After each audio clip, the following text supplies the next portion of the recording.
Hello guys, how are you all? Welcome back to my channel. So, today we are gonna see, what if Quirkless Deku found a secret ritual to inherit one of the oldest and most strongest quirk of all time. Subscribe if you enjoy the video. And also check the description, so let's begin the story. The rain had stopped an hour ago, but Muzutafus still smelled like wet concrete and second chances that never came. Izuku Midoriya sat on the curb outside Aldera Junior High, his backpack open beside him, its contents scattered across the pavement where Katsuki Bakugo's foot had kicked them. A notebook, green, dog-eared, filled 3 years' worth of handwriting that had grown smaller and more cramped with every page, as if trying to disappear into itself, lay face down in a puddle. Izuku didn't move to pick it up right away. He just watched the water creep across the cover, blurring the ink of a title he'd written when he was 9 years old, and still believed in things. Hero Analysis for the Future, Volume 13. 13 volumes.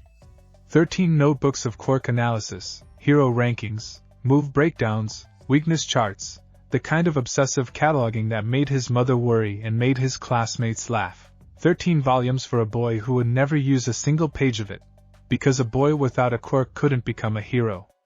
Everyone knew that. It was written into the world the way gravity was, the way the sky was blue, the way roughly 80% of the human population had once, generations ago, developed the ability to do something extraordinary, and the other 20% had simply been left behind by evolution's careless hand. Izuku was one of the 20%. Quirkless Deku, they called him now, pronounced the same as his own name, Izuku, but written with different characters that meant useless. Bakugo had coined it back in elementary school, and it had stuck to him the way old gum sticks to a shoe, impossible to fully scrape off no matter how hard you tried. He picked up the notebook. Water dripped from its corner in slow, deliberate drops, like the world's smallest countdown clock. You gonna cry about it, Deku? Bakugo's voice carried from 20 feet away, where he stood with 2 of his usual entourage, palms crackling faintly with the electric orange sparks of his explosive quirk. Small controlled pops, more for show than threat, though the threat was always there underneath, waiting. Maybe if you cried hard enough you'd finally manifest something. A crybaby quirk. Wouldn't that be perfect for you? The other 2 boys laughed. Izuku said nothing. He'd learned, somewhere around age 11, that saying nothing hurt less than saying something and having it thrown back in his face, twisted and sharpened into a new insult. Silence was armor, even when it wasn't very good armor. You should just give up on the hero thing, Bakugo continued closer now, his shadow falling over Izuku's hunched shoulders. Go be a blogger. Write your little analysis notebooks for the rest of your life and watch the rest of us from your computer screen. That's the only future a quirkless loser like you gets. Izuku's jaw tightened, but still he said nothing. He shoved the ruined notebook into his backpack, along with the rest of his scattered belongings, a pencil case, a half-eaten rice ball someone had stepped on, a single sneaker that had come untied in the scuffle, and stood up. I'm going to be a hero, he said quietly. It wasn't defiance, not really. It was just the only sentence he had left that felt true, even if the world kept telling him it wasn't. Bakugo's expression flickered, something almost like anger beneath the anger, something that might have been frustration at Izuku's refusal to simply break the way he was supposed to. Yeah? He said, then jump off a building and hope for a quirk in the next life. He turned and walked away before Izuku could answer, his friends trailing after him, still laughing, the sound fading down the street like the tail end of a storm. Izuku stood alone on the sidewalk for a long moment. Then he picked up his bag and started walking, though not toward home. Not yet.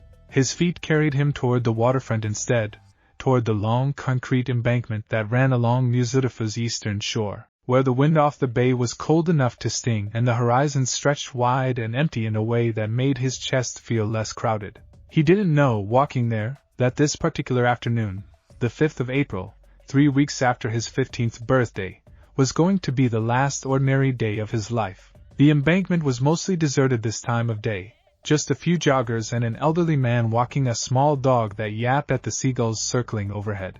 Izuku found his usual spot, a section of railing worn smooth by years of forearms resting against it, and looked out at the water. He thought about the notebook in his bag, ruined now, and felt a familiar ache settle into his ribs. 13 volumes. He'd start a 14th tonight, he decided. He always did. It was foolish, probably. Pointless, probably, exactly the way Bakugo said. But there was something in him, some small, stubborn ember that refused to be extinguished no matter how many times the world tried to stamp it out, that couldn't stop watching heroes, couldn't stop dissecting their movements frame by frame in grainy phone footage, couldn't stop dreaming that someday, somehow, he'd stand among them instead of just admiring them from a rooftop, or a sidewalk, or the wrong side of a television screen. A commotion down the embankment caught his attention. A crowd was gathering near the drainage tunnel that led out onto the rocks below. The kind of crowd that formed instinctively whenever something interesting was happening, phones already raised. Izuku's heart gave an involuntary leap. Interesting in this city, on this stretch of waterfront, usually meant one thing. He ran. By the time he pushed through to the front of the crowd, he understood why. A massive, viscous shape had emerged from the drainage tunnel.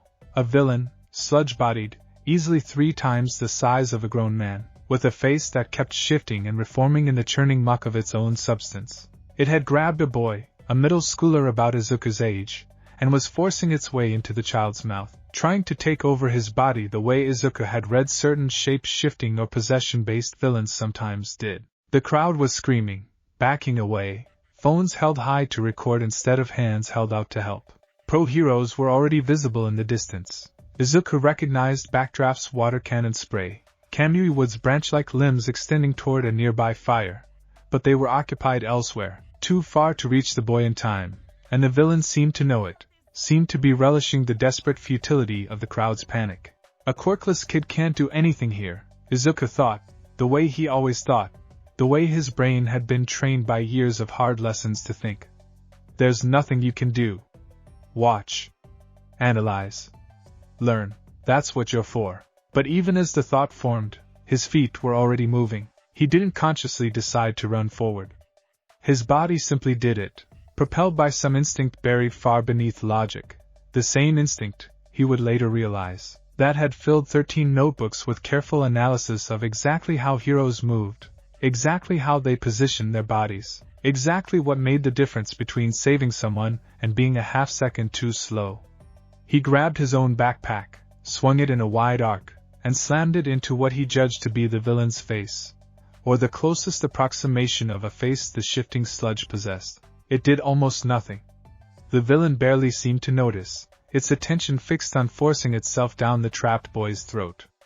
But it bought half a second in which the boy's foot came free and kicked backward, connecting with something solid enough to make the sludge recoil, just slightly, just enough, and then the world exploded into golden light and wind.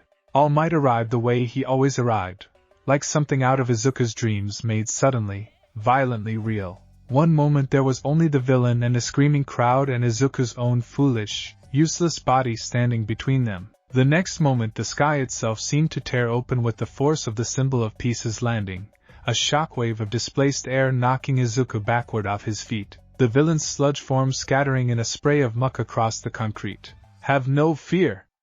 All Might's voice boomed, impossibly large, impossibly steady, for I am here. Izuku hit the ground hard, air punched from his lungs, and watched from flat on his back as All Might's fist, a fist the size of Izuku's entire torso, connected with the reforming villain in a single, devastating uppercut. The impact created its own weather system, a burst of wind so forceful it rattled windows 3 blocks away, and the villain was sent skyward in a scattering arc of sludge that rained down harmlessly over the bay. It was over in 4 seconds. Izuku lay on his back, staring up at the sky, and felt something in his chest crack open, not with pain, but with a kind of desperate, hungry wonder that he'd felt 1,000 times watching grainy phone footage but had never, not once, felt this close, this real, this present. He was there. He was really there. And you there? Young man!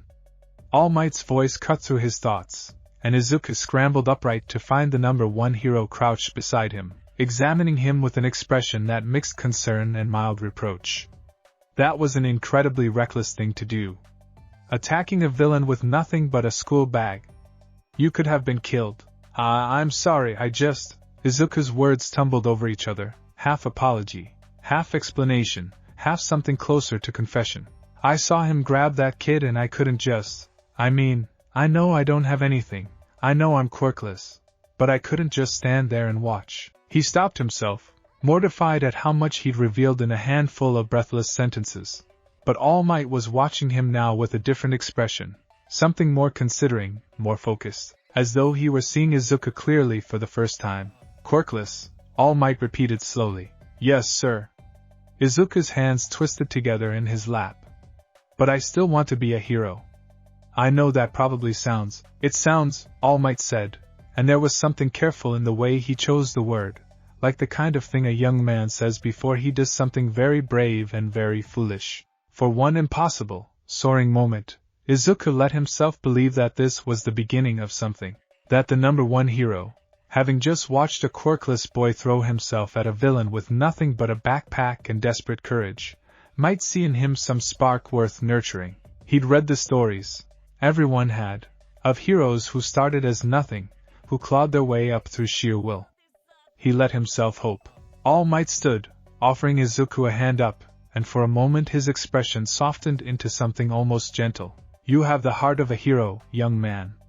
I mean that sincerely, he said, and Izuku's chest swelled so fast it was almost painful. But heart alone cannot stop a villain's fist, and it cannot save a life when strength is what's required. I am glad you are unharmed, but I would ask you, no, I would implore you, to leave the work of hero to those equipped to do it. There is no shame in supporting heroes from the sidelines. Many people build meaningful, admirable lives that way. The words landed like stones dropped into still water, each one sending out ripples that reached every part of him. No shame in supporting from the sidelines. Many people build meaningful lives that way. It wasn't cruelty. Izuku understood that, even as the words settled into his stomach like swallowed glass. All Might wasn't Bakugo. There was no malice in his voice, no contempt. If anything, there was a kind of weary kindness in it, the practiced gentleness of someone delivering news he believed to be true and believed, genuinely, to be for the best. That somehow made it worse. It would have been easier to hate a villain's cruelty than to accept a hero's honest verdict. I understand, Izuku heard himself say, though the words felt like they belonged to someone else, someone standing very far away. Thank you for saving that kid. And for saving me too, I guess. All Might smiled, clapped a massive hand once against Izuku's shoulder, a gesture that probably was meant as encouragement, and instead nearly buckled Izuku's knees with its weight, and then turned toward the gathering press, toward the cameras that were already swarming to capture his triumphant departure. All in a day's work. Now, if you'll excuse me, this hero has other matters to attend to. Plus ultra. And then he was gone, a golden blur leaping rooftop to rooftop, and the crowds cheering followed him like a wake behind a ship, and Izuku Midoriya was left standing alone on the waterfront with a ruined notebook in his bag and a hole freshly carved into his chest where hope had briefly, foolishly lived. He didn't remember deciding to keep walking. He simply became aware, some unmeasured amount of time later, that his feet had carried him past the crowd, past the drainage tunnel, past the edge of the district he actually knew, into a part of the city he never had reason to visit. The buildings here were older, pre-war, or near enough, brick and stone instead of glass and steel, many of them boarded up or crumbling at the edges in the particular way that structures crumble when a city simply stops paying attention to them. It was the kind of neighborhood that existed in every city. Izuku knew from his hero analysis reading, the pockets that got left behind when Quirk society reorganized itself around convenience and commerce. The corners nobody bothered to develop because there was no profit in them. He should have turned back. It was getting toward evening, the lights softening into the long amber slant that meant dinner and homework, and the ordinary machinery of a day ending. His mother would worry. But something about the quiet here, the total absence of eyes on him, the total absence of Bakugo's voice or All Might's kind rejection ringing in his ears, felt like relief, and he let his feet keep carrying him, deeper into the maze of narrow streets, past a shuttered shrine gate half swallowed by ivy, until the street itself seemed to simply stop. He stood at the edge of what had once, clearly, been a shrine complex, the kind you saw in old photographs, sprawling and elaborate, with multiple buildings connected by covered walkways, though now it was little more than skeletal shapes beneath decades of neglect. A torii gate stood at the entrance, its vermilion paint faded to the color of old rust, cracked down one leg so badly that it leaned at an angle that seemed to defy the physics of standing at all. Beyond it, a stone path wound through waist-high grass toward a cluster of buildings so overgrown they'd nearly become part of the hillside itself, wooden beams visible through gaps in the greenery like ribs beneath skin. There was no fence. No warning sign, no chain, nothing to indicate the place was forbidden except its own obvious, total abandonment. And yet Izuku felt, standing at the gate, a strange reluctance to enter, not fear exactly, but a kind of pressure, as though the air itself were thicker here, resistant, like walking into water. This is stupid, he told himself. You should go home. He walked through the gate anyway. The grass was wet from the afternoon rain, soaking through his school shoes within a dozen steps, but he barely noticed. There was something almost hypnotic about the silence of the place, not the ordinary silence of an empty street, but something deeper, older, as if sound itself had been asked politely to stay outside the gate. Even the distant hum of the city, the perpetual white noise of traffic and voices that Izuku had never in his life been fully free of, seemed to fade the further he walked, until he could hear nothing but his own footsteps and his own breathing and faintly, something that might have been wind moving through the trees, except there was no wind that Izuku could feel against his skin. He reached the main shrine building, what had probably once been its main hall, and found the wooden doors half collapsed, hanging from a single remaining hinge each, opening into a darkness that smelled of dust and something else beneath it, something mineral and strange, like the smell of rain on hot stone. He should not have gone inside. He knew that, even as he ducked beneath the broken doorframe, he would think about that moment many times in the months that followed, the exact instant when curiosity overrode every ordinary instinct of caution a 15-year-old boy should have possessed, and he would never entirely be able to explain it to himself, except to say that something in that darkness had felt, absurdly, like it was waiting. Inside, faint light filtered through gaps in the collapsed roof, illuminating a floor thick with dust and fallen leaves, and at the center of the room, a raised dais where an altar might once have stood. The altar itself was gone, or perhaps had never been separate from the floor at all. Instead there was a circular depression in the stone, maybe 2 meters across, carved with symbols Izuku didn't recognize, spiraling inward toward a center point in a pattern that made his eyes want to follow it round and round without ever quite landing anywhere. He crouched beside it, notebook instinct kicking in despite everything, and traced a finger just above the carved lines without quite touching them. The symbols weren't Japanese, not exactly. Some of them resembled old kanji, radicals he half recognized twisted into unfamiliar combinations. But others looked like nothing he'd ever seen in any language, more like diagrams than writing, like something between a family crest and a circuit board and a constellation map. "This is incredible," he whispered, and his own voice sounded strange in the stillness, swallowed too quickly by the dust-thick air. He pulled his phone from his pocket, only to find it dead, which made no sense. He'd charged it that morning, but the screen stayed stubbornly black no matter how many times he pressed the button. He should have taken that as a warning. Instead, he pulled out a pencil and the least damaged notebook from his bag and began, out of pure reflexive habit, to sketch the pattern. It was as his pencil traced the third spiral inward that he heard the voice. "You have found what should not be found, child." Izuku's whole body went rigid. The voice hadn't come from any direction he could identify, not behind him, not beside him, but somehow from within the room itself, low and resonant, layered strangely as though several voices were speaking in near-perfect unison, and only barely failing to align. He spun around, pencil falling from his hand, heart slamming so hard against his ribs he could feel it in his throat. There was no one there. Or rather, there was, but not in any way that made immediate sense. A shape stood near the far wall, tall and indistinct, more suggestion than substance, like a heat shimmer given the loose outline of a human figure. As Izuku stared, the shape seemed to gather itself, condensing by slow degrees into something more defined, the impression of robes, ancient and unfamiliar in cut, the impression of a face, aged beyond any specific number of years, eyes that seemed to hold a kind of light that didn't illuminate anything around it, only itself. "Hi." Izuku's voice came out as barely a breath. Every instinct screamed at him to run, and his legs, traitorously, did not obey. What are you?" "A keeper," the voice said, and now that Izuku could see the shape more clearly, he understood the voice was coming from it, though the lips, if they could be called lips, barely seemed to move. Bound to this place a very long time ago, by a duty I did not choose and cannot abandon. It has been many years since a living soul walked through that gate, longer still since one was foolish enough, or unguarded enough, to walk this far inside. Izuku's mind, even through the haze of terror, could not stop itself from cataloging. A spirit. A ghost, or something like one. Bound, to a place, to an object, to a duty. This is a quirk, has to be a quirk, some kind of, no, that doesn't fit. Quirks don't outlive their user's death. Quirks don't. You're not, he started, then stopped, swallowed, tried again. You're not from a quirk. Are you? Something in the shape's posture shifted. Amusement, maybe, or something adjacent to it. Clever child. No. What I am predates the word quirk by longer than you could easily imagine. I am older than your age of heroes. Older than your age of the singularity, when the strange first bloomed in your species like flowers after a long winter.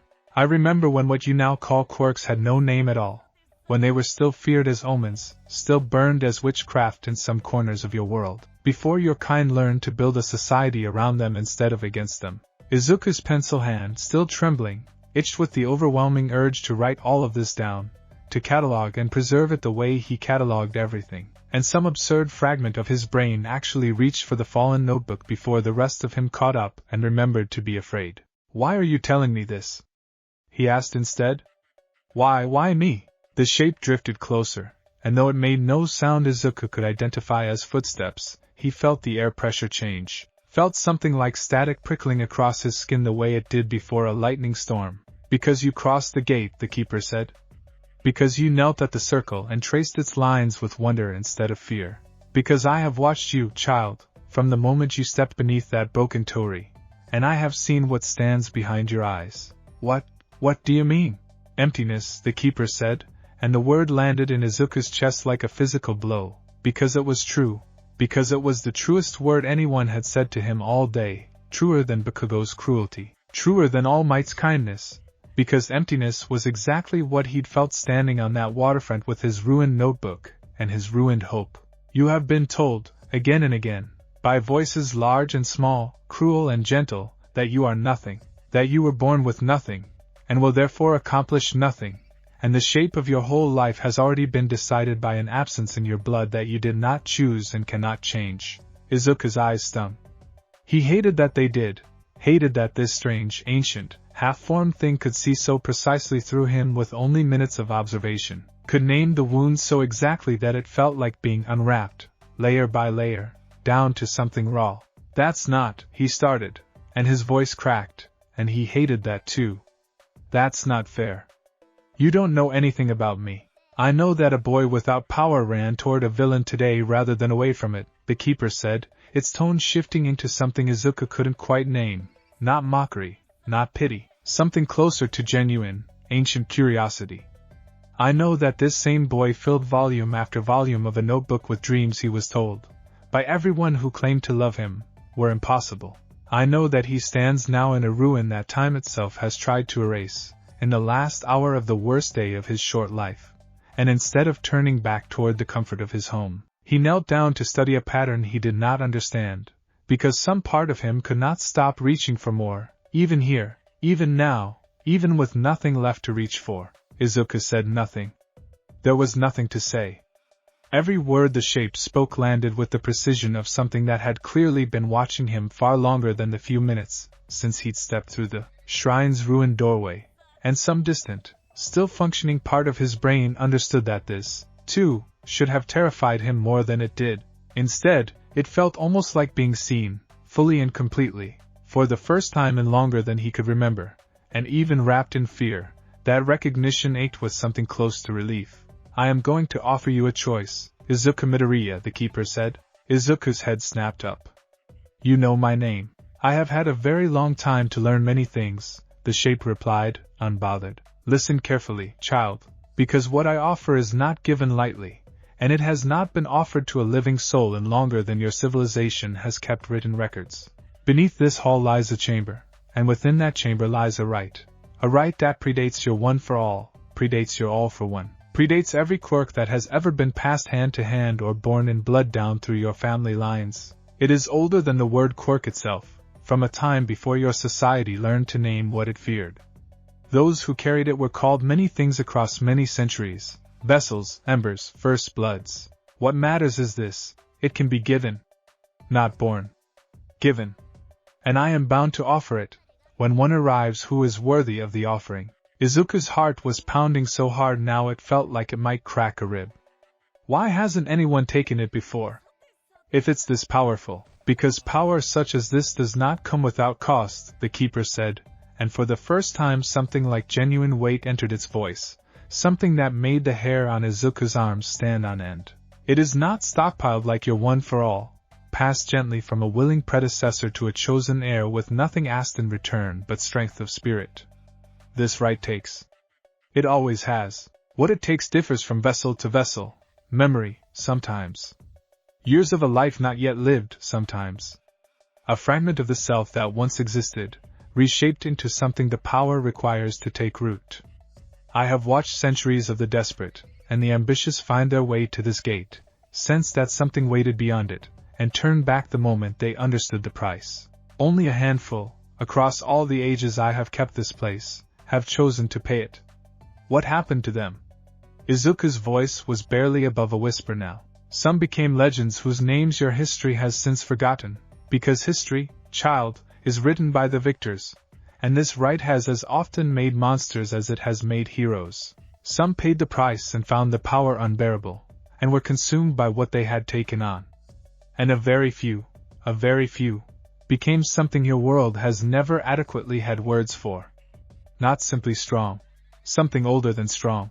Izuku swallowed hard, his mind racing through 1,000 possibilities and consequences at once, notebook brain trying desperately to catalog a situation that defied every category he had ever built. He thought of All Might's gentle rejection at the waterfront, the careful kindness and no shame in supporting from the sidelines, and felt that hollow, carved-out place in his chest ache all over again. He thought of 13 ruined notebooks, of Bakugo's voice telling him to jump off a building, of a lifetime of being told, by every measure society had ever devised, that he was worth nothing because his body had failed to produce the one thing that mattered. What is the price, he asked slowly, for me? The keeper was silent for a long moment, and in that silence Izuku became aware of just how loud his own heartbeat had become, how his hands had curled into fists at his sides without his noticing. I do not know, the keeper admitted, and something in its voice suggested this admission cost it something too, some old and worn-down pride. The price is never fixed. It is drawn from what the vessel has and what the power decides it requires. I can tell you only this: it will not be small, and it will not be something you can take back once given. This is not a decision to make in fear, or in anger, or in the wound of a single terrible day. If you choose this path, Izuku Midoriya, you must choose it with open eyes, understanding fully that you may lose something you cannot yet imagine losing. Izuku looked down at his hands. Ordinary hands, quirkless hands, hands that had spent 15 years being told they would never be enough for anything that mattered, and thought about walking back out through that broken gate, back through the maze of forgotten streets, back to his empty apartment where his mother would ask how his day was and he would say fine. And tomorrow he would go back to school and Bakugo would call him Deku and All Might's kind rejection would replay in his head every single day for the rest of his ordinary, quirkless, sidelined life. I need to think, he heard himself say. I can't decide something like this right now. Today. Like this. Something that might have been approval, or might have been simple surprise, passed through the keeper's indistinct features. Wise, it said. Wiser than most who have stood where you stand. Very well, the chamber will remain. The offer does not expire with sunrise, nor with the season, nor even, I think, with your lifetime, should you choose never to return. But know this, the right must be entered freely, and it must be entered whole. Should you return, come only when you are certain, come only when the choice is yours and yours alone, made in clear sight of what it will cost, and not merely as an escape from a life you have been told, wrongly, holds nothing for you. Izuku nodded slowly, though his mind was already spinning forward, already cataloging, already turning the offer over and over the way he turned over every hero's quirk in his notebooks. searching for the mechanism beneath the surface. Can I ask? He started. The power. What does it actually do? What would I even be able to do with it? The keeper's shape shifted again, something that might, in a face more defined, have been the ghost of a smile. That, child, is a question the right itself must answer. Even I, who have guarded this place since before your grandmother's grandmother's grandmother drew breath, do not fully know what shape it will take in a new vessel. It has never manifested the same way twice. That is, perhaps, its truest nature, not a single fixed power, but a seed that grows into whatever the soil allows. It wasn't a satisfying answer. Izuku's whole nature rebelled against the uncertainty of it. He wanted data, wanted patterns, wanted to know exactly what he'd be trading his ordinary, unremarkable, quirkless existence for. But some other part of him, quieter and stranger, found something almost beautiful in not knowing. A blank page. A 14th notebook with nothing written in it yet. I'll come back, Izuku said finally, and his own voice sounded steadier than he felt. I need time. But I'll come back. Then I will be waiting, the keeper said, as I have always been waiting. And with that, the shape began to dissolve, thinning back into heat, shimmer and shadow, folding itself back into the dust and silence of the ruined hall until Izuku was alone again, standing over a spiral of symbols in a dead building at the edge of a forgotten shrine, his phone still dark in his pocket, the last light of the day fading through the broken roof above him. He didn't remember much of the walk home. His feet carried him back through the maze of narrow streets, back past the leaning torii gate, back into the ordinary, well-lit avenues of the city he actually knew, and somewhere along the way his phone flickered back to life in his pocket, buzzing with 3 missed calls from his mother and a stream of increasingly worried texts. Izuku, where are you? It's getting dark. Please answer. I'm going to call the police if I don't hear from you in 10 minutes. He texted back a hurried apology. Sorry, lost track of time, on my way home now, and quickened his pace, though his mind stayed rooted in that dust-filled hall, circling and circling the spiral pattern on the floor the way his eyes had circled it without ever quite landing. This is insane, he told himself, over and over, all the way home. This is completely insane. Ghosts aren't real. Ancient rituals aren't real. This is some kind of hallucination, or a prank, but even as he tried to talk himself out of it, some other part of his mind, the part that had spent 13 notebooks studying every recorded quirk manifestation in modern history, was quietly, methodically assembling everything he'd just witnessed into a different kind of catalog. A phone that died the instant he crossed the threshold. A voice that came from everywhere and nowhere. A shape that gathered itself out of nothing into something. Symbols that predated any language he recognized. None of it fit any framework he knew, and that, more than anything else, was what kept his heart hammering the entire walk home. Not fear, not really, but the terrible, electric possibility that something impossible had just, actually, happened to him. His mother was waiting at the door when he got home, her face tight with the particular worry that only mothers of quirkless children in a hero-obsessed society seemed to carry. The fear that every day might be the day their unprotected child ran into something the world hadn't built them any defenses for. Izuku, where were you? I was calling and calling. Izuku Midoriya's voice cracked on the last word, and she pulled him into a hug so tight it nearly hurt. And Izuku, despite everything, despite the villain, despite All Might's gentle rejection, despite a shrine full of impossible ghosts and impossible offers, found himself hugging her back just as hard, grounding himself in the ordinary, solid warmth of her. I'm sorry, Mom. I lost track of time. There was a villain attack near the waterfront, and then I just walked further than I meant to. His mother pulled back to look at him, scanning his face with the particular intensity of someone checking for injuries she could see and injuries she couldn't. A villain attack? Izuku, did you get close to it? You know you're supposed to stay away from. I'm fine, Mom. All Might handled it. I wasn't in any danger.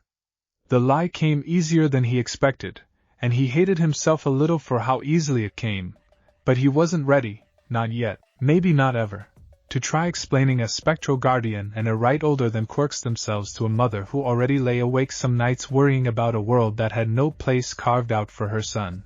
Izuku studied him a moment longer, then seemed to accept the explanation. or at least accept that pressing further wouldn't yield anything more. Come inside. Dinner's been ready for an hour. You must be starving. Dinner passed in a blur. Izuku barely registered rice and grilled fish and his mother's gentle chatter about her day, about a neighbor's new puppy, about nothing at all. The comfortable background noise of an ordinary life he'd known his entire 15 years.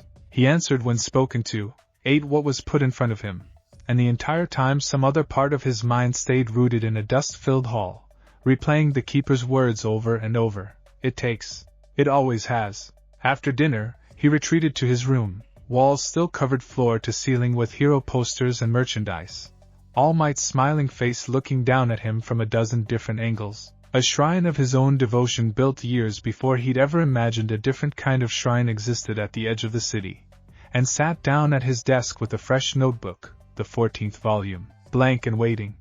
He opened it to the first page and simply stared at the blankness for a long time, pencil hovering, unable to decide what to write. What would you even call this, he thought.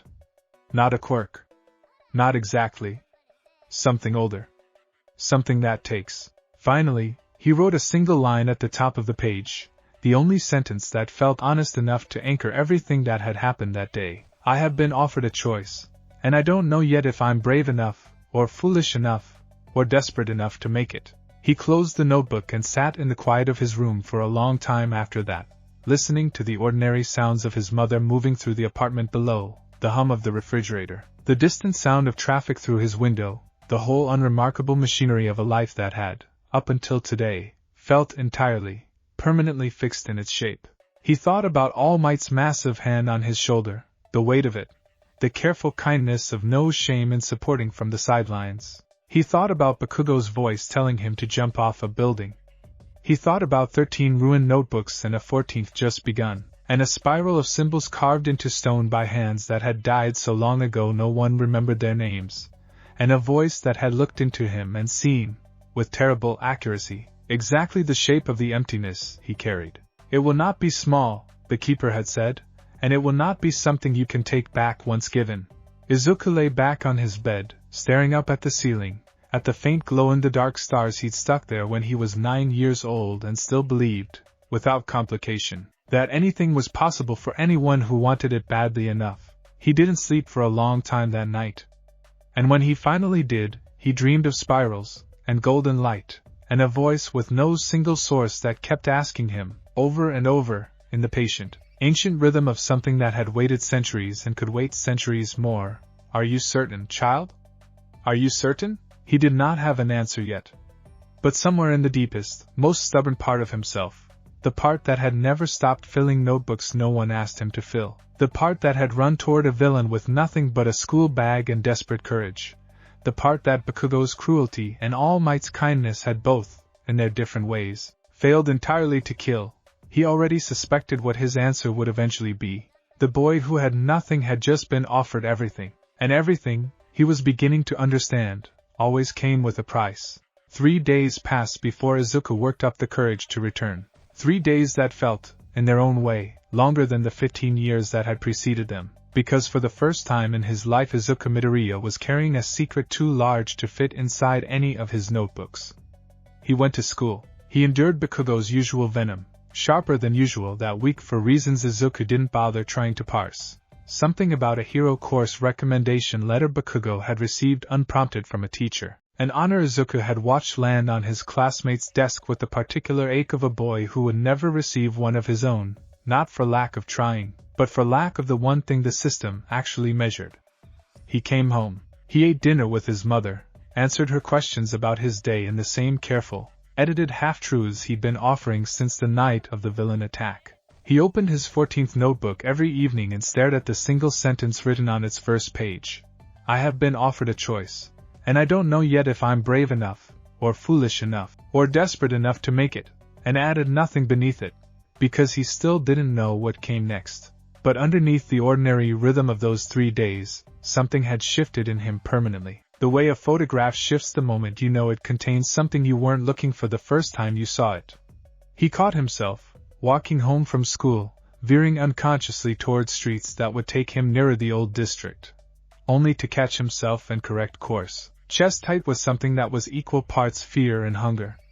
He caught himself, lying awake at night, running through everything the keeper had told him.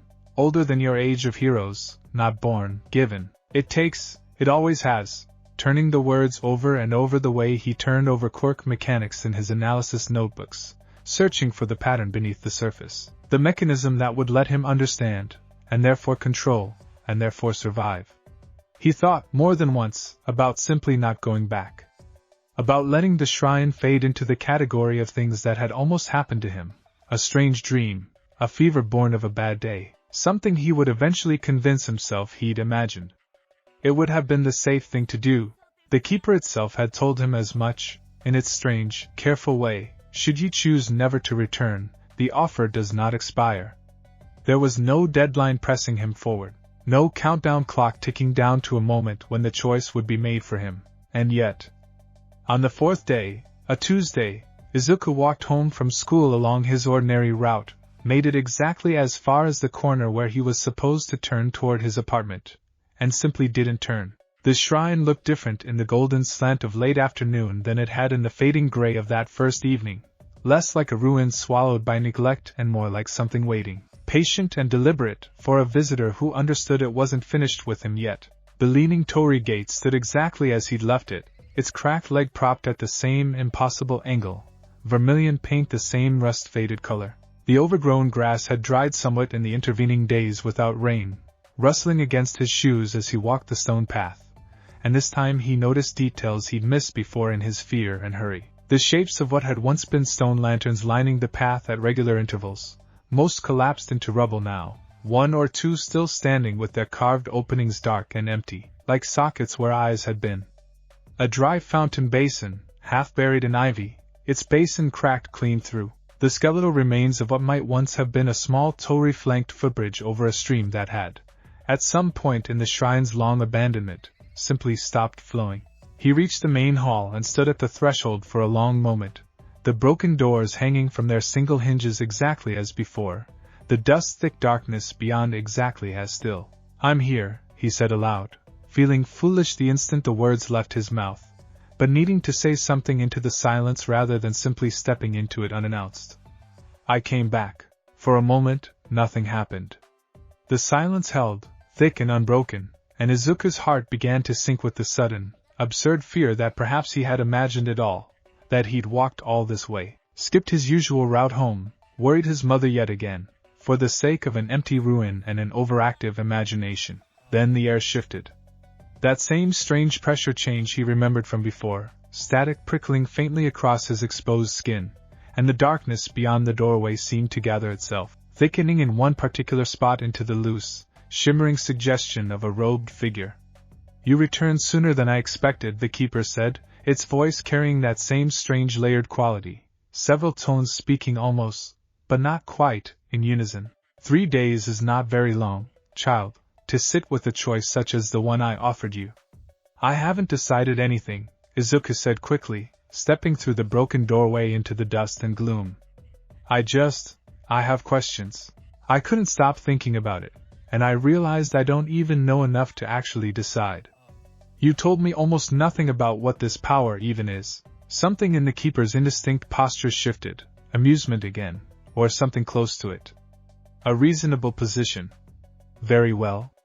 Ask what you wish, and I will answer what I am permitted to answer. Though I warn you now, child, some questions have no clean answers, however much your nature clearly craves them." Izuku swallowed, pulled his newest notebook from his bag out of pure habit, and then, feeling suddenly self-conscious about the gesture, tucked it back away. This wasn't a hero he was analyzing from grainy phone footage.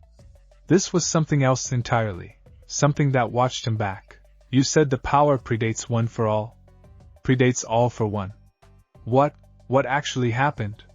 How did it start?" The keeper was silent for a long moment, and when it spoke again, its voice had taken on a different quality, slower, more deliberate, the cadence of something reciting a story it had told, or perhaps merely remembered, countless times across an unimaginable span of years. "Long before your society had a name for what makes some among you extraordinary, there were already those born strange. Your histories call this the dawn of the singularity. The moment, Some 400 years passed by your reckoning, when a single infant was born glowing, and the world did not know what to make of it. But that telling is incomplete, child, as most tellings of history are. The strangeness did not begin with that single glowing child. It began earlier, in smaller ways, in places your recorded history did not think to look. Izuku's pencil hand twitched with the reflexive urge to write, and this time he gave in, pulling the notebook back out and beginning to sketch shorthand notes, even as he listened, the old habit as natural to him as breathing. In a village not far from where you now stand, though the land has changed its shape many times since, rivers rerouted, hills leveled, cities built atop the bones of older cities, there lived, in a time before your written records began, a family who carried something in their blood that no one around them could explain. Not glowing skin, nor scales, nor any of the visible strangeness your modern quirks so often produce. Something quieter, something that showed itself only in flashes. A child who could, in a moment of great need, move faster than any eye could follow. A grandmother who could, in her final hours, pour the whole of her remaining strength into a single act and leave nothing of herself behind but ash and silence. Ash, Izuku repeated softly, understanding beginning to dawn. That's why you call this place the Shrine of Ash? You are perceptive, the keeper said, and there was something almost like approval in its tone now. Yes, that family, the first vessels, though they had no such word for what they carried, called their gift by many names across the generations, but the one that endured longest, the one carved into the stone you now stand upon, translates loosely into your modern tongue as first ember, a spark passed down, generation to generation, each new vessel receiving not simply the power of the last, but the power of every vessel who had carried it before, compounding, deepening, growing more vast with every death and every inheritance. Izuku's pencil stopped moving. His whole body had gone very still, the shape of what he was hearing beginning to assemble itself into something almost too large to hold. That sounds like One for All. That's exactly how One for All works. Stockpiling, passing down, each successor building on the last. You are correct to notice the resemblance, the keeper said, and you are not the first to notice it. When your All for One and his brother first appeared, some 4 centuries after the first ember had already been passed down countless generations, whispers reached this shrine, whispers carried by those few descendants of the bloodline who still remembered what they carried, though by then the power had grown thin and scattered, diluted across a family tree too large and too far-flung to concentrate in any single heir. It is possible, I cannot say for certain, for I am bound to this place and cannot follow the threads of history beyond its walls, that the brothers who created your modern quirks of stockpiling and theft did not invent something new. It is possible they merely rediscovered, in cruder and more brutal form, a principle the first Ember bloodline had already understood centuries before them. The implications of that settled over Izuku like a physical weight. He thought of everything he knew about All for One and One for All, the two opposing forces that had shaped modern hero society more than any other single fact in the historical record, the theft quirk and the gift quirk locked in generational war, and felt the ground of his understanding tilt beneath him. So this power, he said slowly, working it out as he spoke, the way he always worked through complicated things, out loud, piece by piece, it's not just old. It's the origin.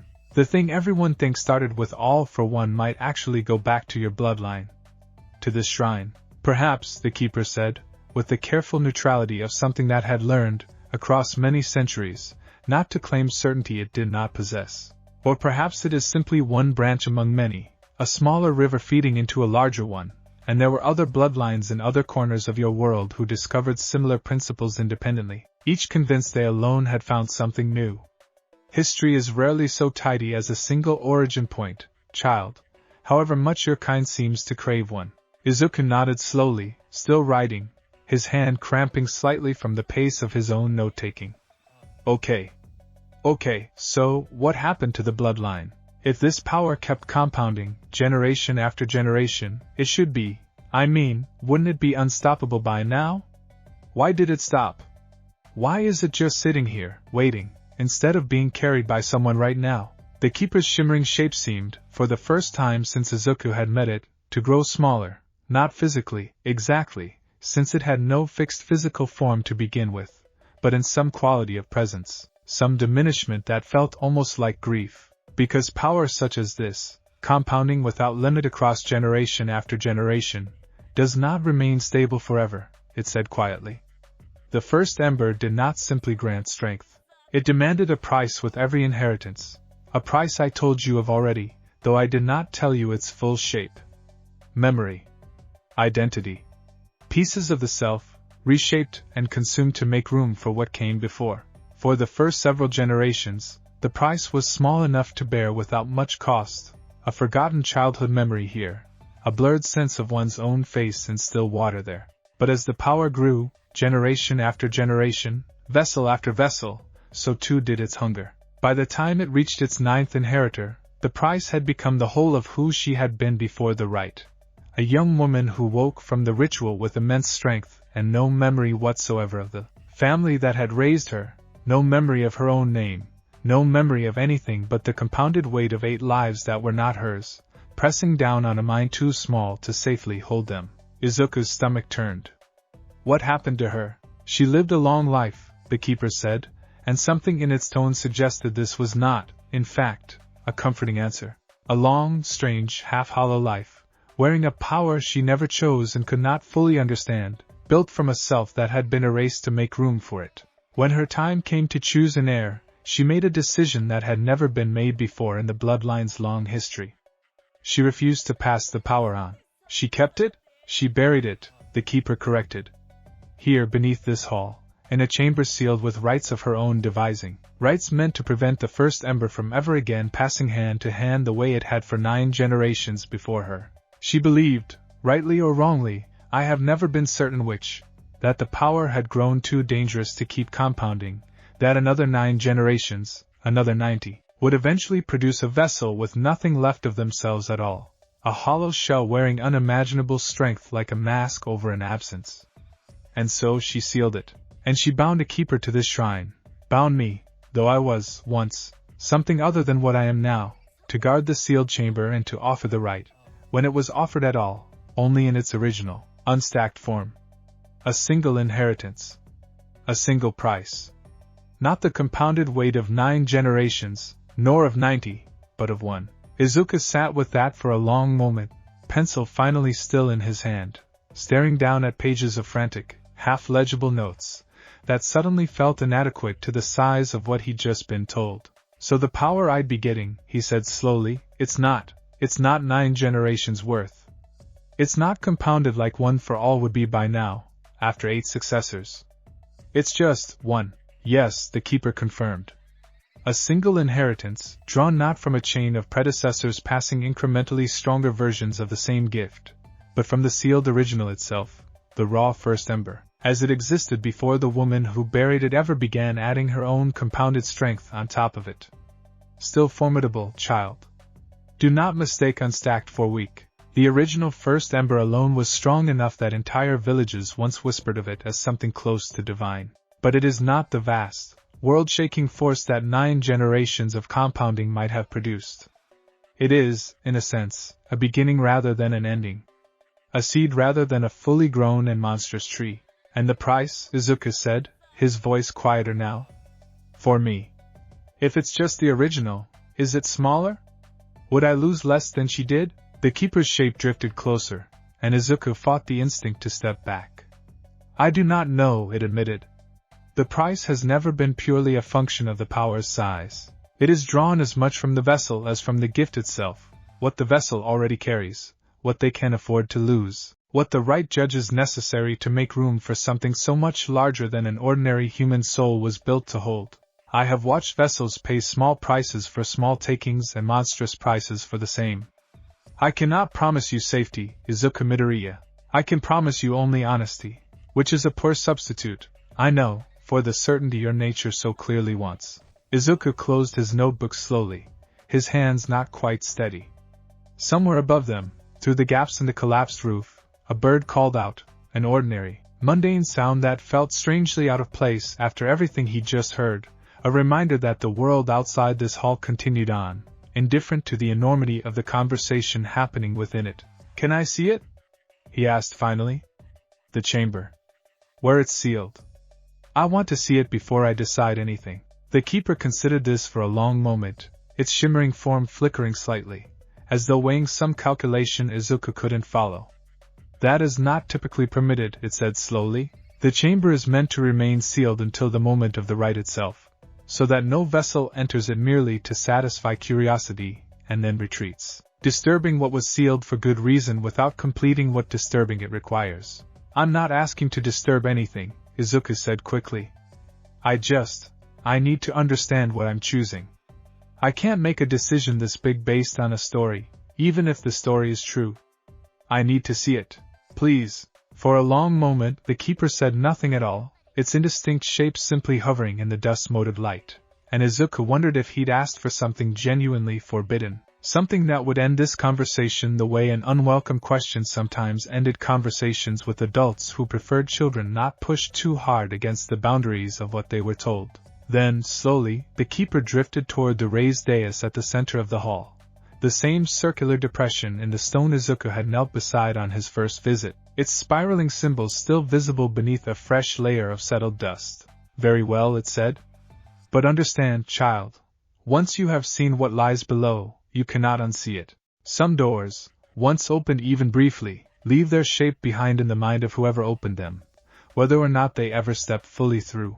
I understand, Izuku said, though he suspected, even as he said it, that he didn't fully understand at all, that understanding a thing like that was probably impossible until you'd already lived through it. The keeper's shape reached toward the center of the spiral, and though it had no hands Izuku could clearly define, something in the gesture carried the unmistakable weight of a key turning in a lock. The symbols carved into the stone began, very slowly, to glow, not with any light Izuku could easily categorize, not warm like fire or cool like moonlight, but something in between. Something that seemed to pull faintly at his eyes the longer he looked at it, the way staring too long at an optical illusion made his brain ache with the effort of trying to resolve what it was seeing. With a groan of stone against stone that seemed to shake dust from every remaining rafter above them, the circular section of floor began to sink, revealing itself not as solid ground at all but as the capstone of some deeper structure, lowering itself slowly on some mechanism Izuku couldn't see, until it settled with a final heavy thud several meters below the level of the hall's floor, revealing a spiraling stone staircase descending into darkness. Izuku stared down into that darkness for a long moment, his heart hammering, every rational instinct in his body screaming that this was exactly the kind of decision that got careless teenagers killed in every cautionary story he'd ever half ignored. He went down anyway. The staircase spiraled downward for longer than Izuku expected, the air growing steadily cooler and stranger the deeper he descended, carrying that same mineral scent he noticed on his first visit, rain on hot stone, though there was no rain here and no heat that he could feel. The keeper drifted beside him rather than behind, its shimmering form casting no light of its own but somehow visible regardless, a shape defined more by the absence of darkness around its edges than by any illumination it produced. At the bottom of the stairs, the passage opened into a chamber that stole the breath from Izuku's lungs before he even fully processed what he was looking at. The room was circular, easily 20 meters across, its domed ceiling lost somewhere in shadow far overhead. The walls were lined, floor to ceiling, with what Izuku first took for decorative carvings before his mind caught up and identified them, with a lurch of understanding, as writing, an entire chronicle, spiraling around the chamber's circumference in dense, overlapping script, some of it the same unfamiliar symbols he'd seen above, some of it recognizable as ancient forms of kanji, layers upon layers of history recorded by hands separated from each other by centuries, each new vessel or scribe apparently adding their own account atop or alongside what had come before. At the center of the chamber stood a single, massive stone pillar, roughly the height of a grown man, carved in the shape of something that might once have been a tree, its base thick and rooted, its upper reaches branching outward into what Izuku's imagination immediately, helplessly, populated with 1,000 tiny carved leaves, though on closer inspection he realized the leaves were in fact more of the same spiral symbols, hundreds of them, clustered like foliage across the pillar's stone branches. And at the very center of the pillar's trunk, embedded in the stone the way a fossil is embedded in rock, glowed a single point of light, small, steady, the color of embers banked low in a dying fire, pulsing very faintly in a rhythm that reminded Izuku, uncomfortably, of a heartbeat. That's it, he breathed. That's the first ember. That is what remains of it, sealed 9 generations deep in stone and silence, the keeper confirmed, its voice hushed now, carrying something almost reverent. The woman who buried it here believed that separating the power from any living vessel, locking it instead into something as unchanging as stone, would prevent it from ever again compounding uncontrolled across generations. She was, in this, correct. It has slept here, unclaimed, for longer than your written history extends. Izuku stepped closer, drawn forward by something he couldn't fully name, not simple curiosity anymore, but something deeper, more magnetic, as though the small pulsing light recognized something in him, and was calling out to be recognized in return. He stopped himself a full meter short of the pillar, some final thread of caution holding him back from touching it outright. The writing on the walls, he said instead, forcing his attention away from the pull of the light. What is it? Is it the history of the bloodline? Everything that happened to them? Some of it, the keeper said. Names, mostly, and brief accounts of each vessel's life, how they used the gift, what battles they fought, what they built or destroyed with it. Warnings, in places, left by vessels who wished those who came after them to understand what they had not understood themselves until it was too late. And in one section, the keeper's shimmering form drifted toward a particular stretch of wall, and Izuku followed, an account of the final vessel herself, the woman who sealed this chamber, written not by her own hand but by a scribe she trusted, in the last years of her long, strange, hollow life. Izuku approached the wall the keeper indicated and found himself staring at a dense block of ancient script, most of it entirely illegible to him, the characters too old, too worn by time, too far removed from any form of writing he'd studied in school. But near the bottom of the passage, in slightly clearer, more recent-looking script, perhaps recopied at some later date to preserve it against the fading of the original, he could make out fragments he recognized, characters he could parse with effort, like reading a language he'd only half learned. She remembered nothing of her mother's face, he made out, slowly, painstakingly. Nor the sound of her own name as a child. And further down, she said in her final days that she would rather have died with an empty hand than lived with a full one that cost her everything she had once been. Izuku's throat tightened. He read the fragment again, and then a third time, letting the weight of it settle fully into him. She regretted it, he said quietly. Didn't she? Even after everything, the strength, whatever she accomplished with it, she regretted taking it. I believe she did, the keeper said, with something that might have been sorrow in its voice, ancient and worn thin by centuries of carrying it. Though I would not have you take her regret as the whole of the truth, child. There is another passage, further along the wall, that I think you should also see, before you let her sorrow become the only lesson you draw from this chamber. It drifted further along the curved wall, and Izuku followed, until it stopped before another block of script, this one carved in a hand that felt different from the rest, smaller, more careful, as though whoever had written it had taken particular pains to make it endure. This section was not added by a scribe, the keeper said. It was carved by her own hand, in the final year of her life, after she had already sealed the chamber and bound me to it. I believe she meant it as a message, not for herself, and not truly for history in the abstract, but for whoever might someday stand exactly where you are standing now, weighing exactly the choice you are weighing. Izuku leaned closer, and though most of the passage remained beyond his ability to read, the keeper, seeming to understand his difficulty, began to speak the words aloud in a slow, careful cadence, translating as it went. I do not regret the strength.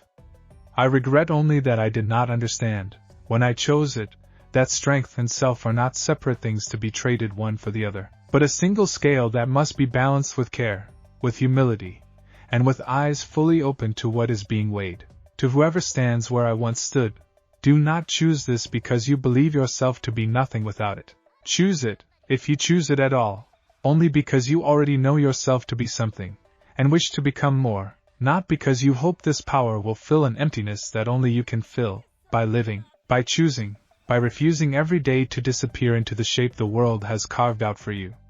The chamber fell silent, the small ember light at the heart of the pillar pulsing steadily in the quiet, and Izuku found that his eyes had gone hot and blurry, some knot in his chest tightening around words that felt like they'd been written specifically for him, across a gap of centuries, by a woman he would never meet and who had somehow, impossibly, seen him anyway. Do not choose this because you believe yourself to be nothing without it. He thought of Bakugo's voice, jump off a building. He thought of All Might's gentle, devastating kindness, no shame in supporting from the sidelines. He thought of 13 ruined notebooks and a 14th barely begun, and the hollow, carved-out feeling that had followed him home from the waterfront 3 days ago and had not, in all the days since, fully faded. Was that why he wanted this? Because he believed himself to be nothing, and hoped this power would fill the emptiness where something else should have been. He didn't know. He genuinely, honestly did not know, and the not knowing frightened him more than anything the keeper had told him about prices and costs and hollowed-out predecessors. I need more time, he said finally, his voice rough. I thought I'd know by now. I thought seeing it would make the decision easier. But it's harder now, because now I know what it actually costs. And I still don't know if I want it for the right reasons or the wrong ones. That uncertainty, the keeper said gently, is itself an answer of a kind, child. A vessel who arrives already certain, already desperate, already convinced the power is the only thing standing between them and worthlessness. That is the vessel most likely to pay the heaviest price, and most likely to regret it, as she did. A vessel who arrives able to sit honestly with doubt, who is willing to ask themselves hard questions rather than rushing past them toward relief. That vessel has already shown something the right itself seems to require, whether or not I fully understand the mechanism of why. Izuku wiped his eyes with the back of his sleeve, embarrassed, though the keeper gave no indication of judgment either way.